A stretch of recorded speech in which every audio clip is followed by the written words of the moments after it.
ചോറിത്രയുള്ളൂ. തികഞ്ഞില്ലേ? ആ സമയത്ത് അവരടുത്ത് വന്നു കയറിയെന്നൊരു വിചാരമില്ല. നമുക്കില്ലെങ്കിലും സാരില്ല. ഏട്ടൻ വരുമ്പോ ഊണ് കൊടുക്കണ്ടേ? സാരമില്ല, നമുക്ക് ഇത്തിരി അരി ഇടാം. കൊണ്ടുവയ്ക്കോ. കേസ് കിട്ടിയില്ലെങ്കിലും ദിവസം 2 ജാമ്യ കേസ് കിട്ടിയ കുറഞ്ഞത് 200 റുപ്യ വീഴും. പോരെ? പോരാ, വെറും 200 റുപ്യക്ക് വേണ്ടിയായിരുന്നെങ്കിൽ ഏട്ടൻ പറയുന്ന പോലെ 2 കാളയെ പൂട്ടിയാൽ മതി. രാമൻകുട്ടി മേനനെ പോലെ നല്ലൊരു വക്കീലാവണം. അമ്പികേ കേക്കടി, രാമൻകുട്ടി മേനന്റെ ഒരു ഹിയറിങ്ങിന് 3000 കുറഞ്ഞ ഫീസില്ല. എന്റെ അമ്മേ, 3000? ആ കളിക്കണ കളിയാ. കുറച്ച് ചോറിട്ട്.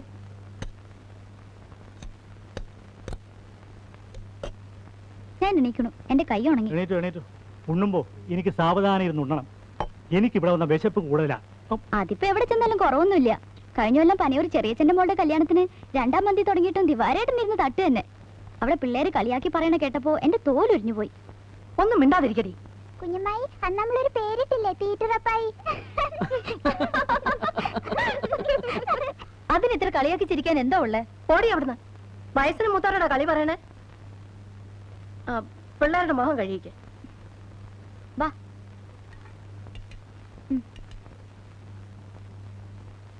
മതി തിന്നത്. ഏയ്, അവളൊരു പൊട്ടത്തരം പറഞ്ഞതാടി. അതിന് നീ ദേഷ്യപ്പെടുകയൊന്നും വേണ്ട.